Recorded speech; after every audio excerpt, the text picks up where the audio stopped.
Après la chute du guide, en 2012, les premières élections démocratiques devaient permettre l'avènement du nouvel État libyen. Mais les divisions que Kadhafi avait en apparence jugulées refont surface. Division territoriale, division entre islamistes et laïcs, division entre milices armées. Un terreau favorable à l'État islamique. Pour empêcher que les djihadistes étendent leur influence, en 2015, la communauté internationale impose les accords de Skirat. Le pays est coupé en deux. À l'ouest, Fayez Sarraj est le premier ministre du gouvernement d'union nationale. Mais à l'est, un homme conteste le pouvoir de Tripoli. Chef autoproclamé de l'armée, ancien proche de Kadhafi revenu de 20 ans d'exil américain à la faveur du printemps libyen, le maréchal Khalifa Haftar. Aux yeux des Libyens, c'est le libérateur de Benghazi, alors aux griffes de l'EI. Il prend ensuite le contrôle du croissant pétrolier, la manne économique du pays. Dès lors, son avancée est ininterrompue.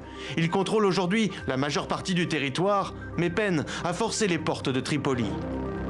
Ve Libya'daki kardeşlerimize saldırılarını sürdürmesi halinde darbeci Hafter'e hak ettiği dersi vermekten de asla geri durmayacağız. Les puissances étrangères, en moins de 10 ans, elles ont fait de la Libye leur terrain de jeu. La nostalgie ottomane d'Erdogan le pousse à soutenir le gouvernement de Sarraj, aux côtés du Qatar ou encore de la Jordanie. Derrière Haftar, les Émirats, le voisin égyptien ou encore l'Arabie saoudite. Excepté l'Algérie et la Tunisie, le continent et l'Union africaine peinent à se faire entendre.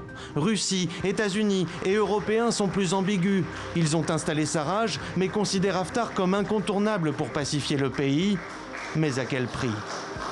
Je crois qu'on parle beaucoup trop de Libye et pas assez des Libyens. Et les Libyens ont le droit qu'on s'occupe d'eux aussi. Depuis l'offensive d'Haftar il y a 10 mois, les combats ont fait plus de 2000 morts. L'ONU estime à près de 150 000 le nombre de Libyens déplacés. Pendant ce temps, au large, le premier sauvetage de migrants de 2020 a déjà eu lieu.